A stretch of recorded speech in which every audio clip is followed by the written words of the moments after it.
In this series of slides, we're going to be talking about emotion regulation or emotional regulation interventions. These types of interventions are really transdiagnostic in that they can be used with a lot of individuals who are experiencing a lot of different types of psychopathology, as well as individuals who may not be carrying a specific diagnosis, but that are simply having difficulty regulating their own emotions. So the series of tools and techniques that we'll talk about here should help you in a number of different contexts and with a number of different clients. An important and very basic question, of course, is what exactly are we talking about when we talk about emotion regulation and emotional regulation strategies? And we're going to address this with looking at two kind of sub-questions, if you will. What is emotion regulation? What do we mean when we say those words? And why is it important to us? Why should we know about it as clinicians? So let's start with the basic question of what is emotion regulation? And I'll read you the definition from your reading from this week. And this is by Gross, 1999. Emotion regulation entails the process by which individuals influence which emotions arise and when, and how they experience and express these emotions. Simple enough, right? What I would say to you if I'm sitting in class with you is like, tell me what emotion regulation means in your own words. So I'm going to give it a try. It starts with emotion. We all experience it. We all have it from the moment we're born, if not in utero, depending on who you're reading. We all have emotion. Emotion exists for a functional reason for us. It points us in the direction of important things. It tells us about important things in our lives. So it indicates what's important to us. That emotion, as you all know, can be felt very strongly at times. And it really exists on a continuum from one very, very strong emotional experience to a weaker, less important, less strong emotional experience. Those emotions can overwhelm us, they can overtake us, or they can be regulated, right? And what we're talking about there is not letting that emotional experience kind of overtake us to the point where we can't do what's important to us. This doesn't mean that our emotions can't be overwhelming at times, but for people who have emotion regulation difficulties, those emotions are often overwhelming. They're often out of proportion to what the experience is or what the information is that's available to them. And so with emotion regulation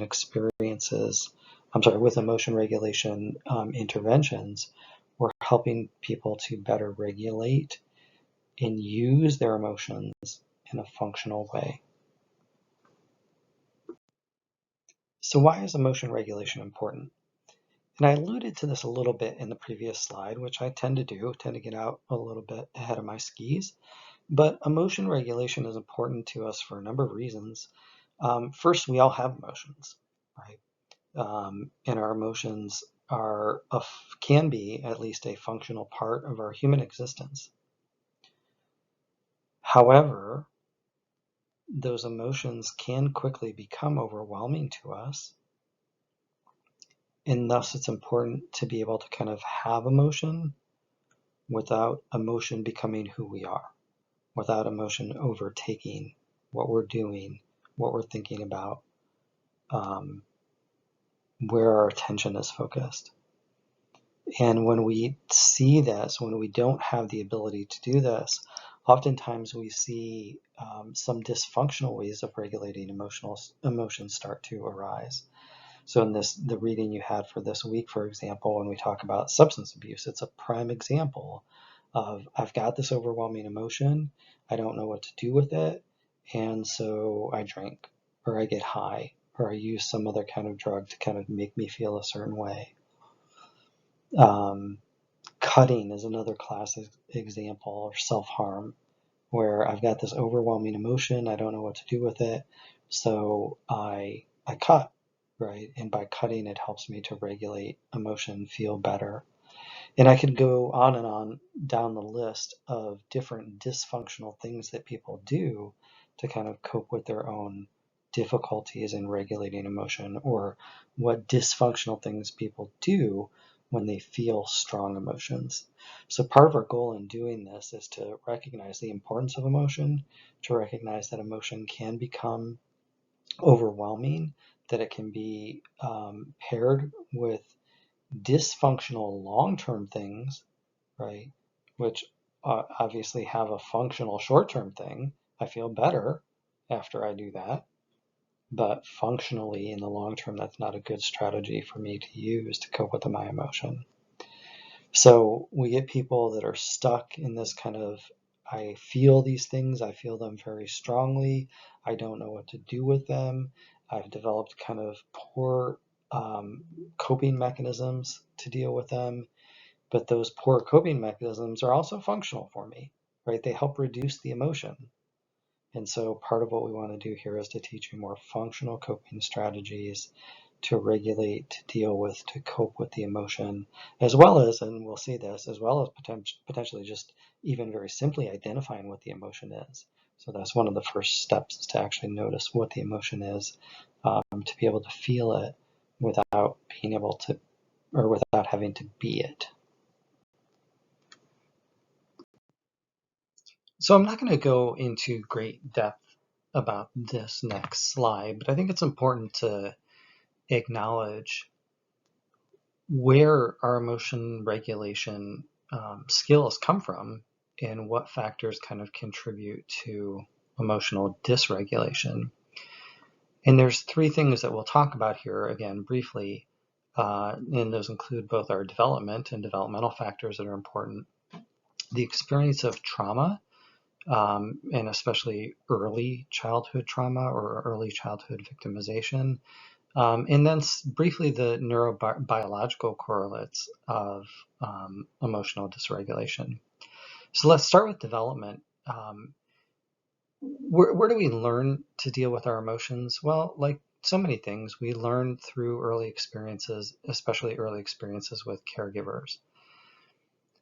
I always joke around because I coached both of my children as they were growing up, and I could always tell when I met a child, like, what parents do with their emotion, right? I primarily coached baseball, so when a kid would get hit with a baseball, how did they deal with that? Right? Or they would do something where they got hurt in some way. How do they handle the emotion? How do they deal with the failure? Because baseball is such a big failure thing. Sorry for those of you who don't know anything about baseball, but baseball is a big failure thing. You strike out, you miss the ball more than you hit it. How do you deal with that disappointment, that failure? And I can see just naturally, well, not naturally, I could see probably the influence that parents had on kind of their children's ability to kind of handle and manage that emotion. If we broaden this out, right, we see this all the time, and it points to, well, what happens when there's no parent there, or what happens when we have a parent who's not able to regulate their own emotion? What do they teach their child? So as we've talked about throughout the semester, obviously the development of anything that we've dealt with is important, but here especially the idea that we learn, we teach, we know how to respond through emotion from a lot of things in our developmental history. Consistent with this is when we have experiences of trauma. What is trauma? Trauma is, without going into like an official definition here, trauma is something that is kind of not expected. If I think of the worst, which I often consider the worst kind of traumatic experience, in terms of its impact of being a victim of sexual abuse. And these situations are often from family members. These very people that I'm supposed to trust, rely on, that are going to care for me, present me with this confusing, overwhelming, horrible situation. And then I'm just kind of left to deal with it. One of the worst kind of things that we can think of in terms of learning to deal with our emotions. These trauma experiences have a significant and lasting impact on individuals. especially when they remain unprocessed and not examined. And then finally, there's interesting research, and I won't go into this, but there's interesting research on the neurobiological correlates of emotional dysregulation. So what happens when we experience trauma? What happens when we don't have models to help us regulate our emotions? These have both psychological impact, right? We perceive the world in a different way if we've been a victim of trauma or we don't have somebody to tell us how to deal with it. But they also have neurobiological underpinnings. Our regulatory systems, especially our emotional systems, are directly impacted by these early experiences, and our body literally responds differently. It's more reactive to stressors, to emotion, to distress. So that if we look at the long-term health outcomes of emotion regulation and dysregulation, we see it has negative impact on our health. We have higher rates of health problems in individuals who have emotional dysregulation or difficulties regulating their emotions, because our systems are kind of often just on.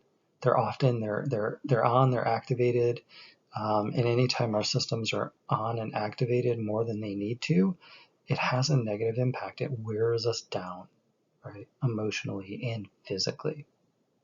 So those are some of the influences. It kind of speaks to the importance of these skills as well.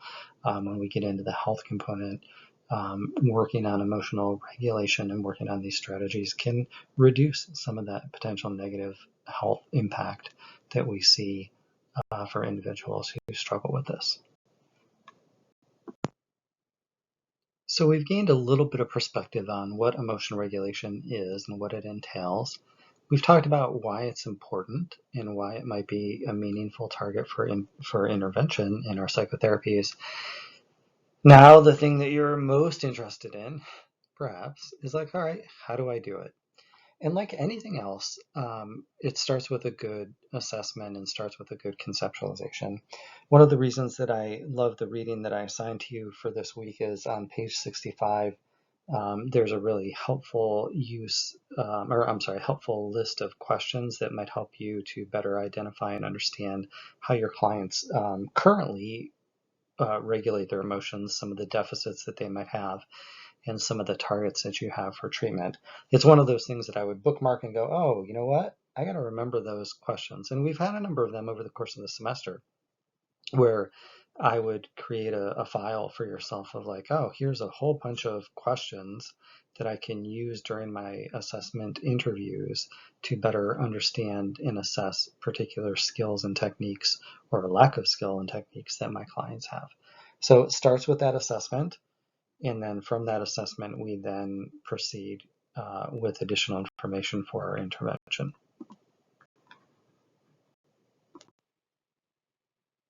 So we've learned about the power and the importance of assessment and making sure that we do a good assessment, whether that be, a structured formal assessment or whether or not that is just something that we're doing in the course of working with our clients. Whatever way we want to better understand our clients' emotional world and how they regulate or don't regulate emotions. And then we decide to do emotion regulation work. And so what we're going to talk about next is how exactly we do that. So I'm going to go through this in a kind of step-by-step fashion with you, as is true with many of our more behaviorally focused skills. It's often more of a step-by-step structured, like this is how you do it. Step one, step two, etc. So let's start with the first. And the first thing that we want to do often with our clients when we're talking about emotional regulation is to educate them on the importance of it. What is psycho? I like this. The thing I just did with you is a thing that you might do with your clients, maybe using different language. But what is emotional regulation? Why is it important to you? How do some of the things that you've been through influence that, perhaps in a negative way, so that you're having difficulty regulating those emotions? So we talk clients through that. We talk about the fact that this is going to be a process. We're going to teach you skills. You're going to practice them, et cetera, right? We're going to walk them through that. The second thing that we're going to do is we're going to work with our clients to be more aware of their actual emotions and emotional experiences and help them to better identify. our clients may come to us oftentimes simply saying, I don't know, I feel overwhelmed, I can't stand this, this is so difficult, I don't like it, I want it to stop. And as a therapist, we're going, you want what to stop? Like, what is the thing? Like, I know it's painful, that much I can validate, that much I can tell, but I don't know exactly what it is. Is it sadness? Is it fear? Is it anger? And the honest answer is your clients don't know either, usually when they start. So part of what we're going to do is we're going to give them labels. We're actually going to list different emotional states. We may have them pick out, like, what's the closest emotion that you feel right here, so that they can start to better understand what emotions they're experiencing. And when you think about this, it's like really, really important, because our emotions allow us to communicate with others. If I can tell you what I'm feeling, you can have a better ability to empathize with me. If I just say to you, I'm feeling crazy, well, okay, I don't know what to do with that. I don't know if you're feeling sad, angry, anxious, a mixture, like, so labeling our emotions, being able to talk to other people about our emotions, those are really, really vital and important things. So the other thing we're going to do is we're going to raise awareness. Like, our clients may often come to us kind of unaware of their emotional experiences. I don't want to think about it. I don't want to feel it. And we are going to encourage them to feel it, to think about it, to experience it. This is where a lot of the body work comes in for me, where I might say to a client, okay, I know you may not be able to have a label for it, but what does it feel like in your body? Where do you feel it? Is it your stomach, your heart, your chest, your back, your face? If you could see me, I'm making a like scrunched up face. Where do you feel it in your body? As we know, a lot of our trauma, a lot of our emotions are stored within our body. And so oftentimes turning clients to their body and how their body feels will help raise awareness for them. Oh, sorry, I don't know why 3 and 4 started here together, but I'm going to roll with it right now. The third step that we might work on our clients with, and I'm saying these as though they're steps, but they're often kind of not linear necessarily. So we're doing these in together or separately or whatever. But we're going to encourage emotional acceptance. Clients, especially clients with trauma histories, have been told, your emotion is wrong. It's incorrect. You shouldn't feel that way. And so they learn over the course of years to not trust their emotional experiences. And so part of what we're doing when we're doing emotion regulation is we're encouraging kind of emotional acceptance and encouraging clients to accept whatever their emotions are at any given time. We're also going to teach them to better tolerate emotion and learn to tolerate the distress that they're experiencing. And we're going to do this in any number of different ways. And I'm just going to list these here. We can talk about these in class, but they might include meditation, mindfulness strategies, self-hypnosis, breathing, PMRs, progressive muscle relaxation, or safe place exercises. And again, these are all kind of, and the way I think about a lot of these is like teaching clients to be aware of where they're at right now and what they're experiencing right now. A lot of times clients feel like they're in a very safe environment, but they feel overwhelmed, vulnerable, as though they're in danger. And so some of these are like, let's pay attention to your body. Let's let your body kind of control things. Let's actually put your hands on the chair next to you and feel the chair. Let's look at your environment right now and realize like there's nothing dangerous going on. There's nothing bad going on. So these are a number of different strategies that we might use to help clients just tolerate their own distress better. We'll talk about more of these in class too. So one of the tenets of teaching good emotion regulation strategy is also to kind of help clients identify what they do that is not safe or not good for them, even though those strategies might be immediately effective. Substance abuse is a great one. I take a substance and I feel better temporarily. And so why not keep doing it? Well, because there's long-term health implications, blah, blah, blah. So what are some of the alternatives that we can suggest? And the authors of what that you read this week divide these into, I think, helpful strategies for you to think about. So they talk about physiological, cognitive, behavioral, different strategies that can be used to be more adaptive. So from a physiological standpoint, I often talk to my clients about like, do something that feels good.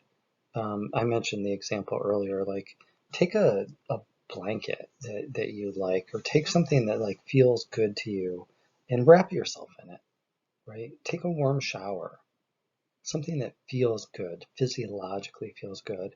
It could also be something more simple if you don't have a blanket and you can't take a shower, of like breathing, like just pausing, breathing, and breathing kind of intentionally, meaningful, deeply.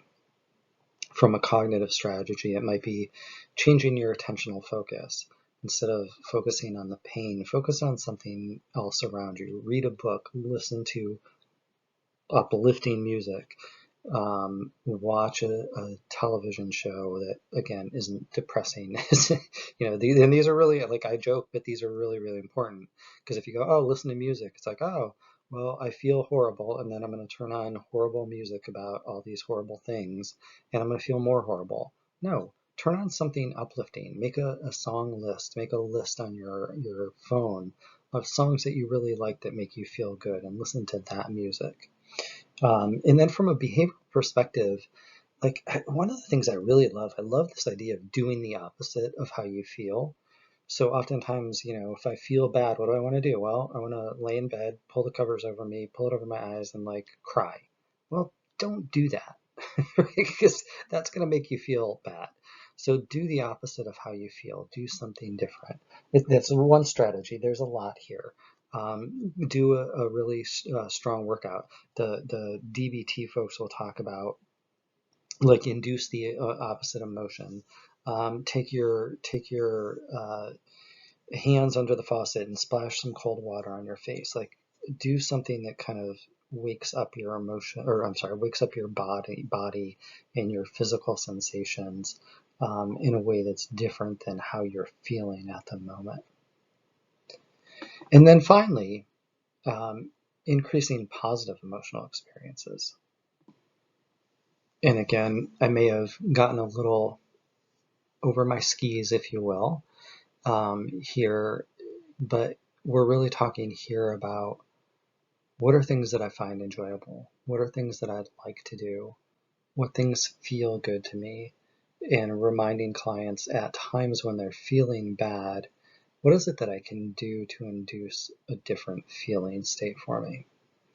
And again, we have to be really careful here, because we don't want to, it goes back to number 5 here, we don't want to encourage people to engage in unsafe or non-functional long-term strategies. So I won't go, oh, what would make you feel better? Go eat a pizza.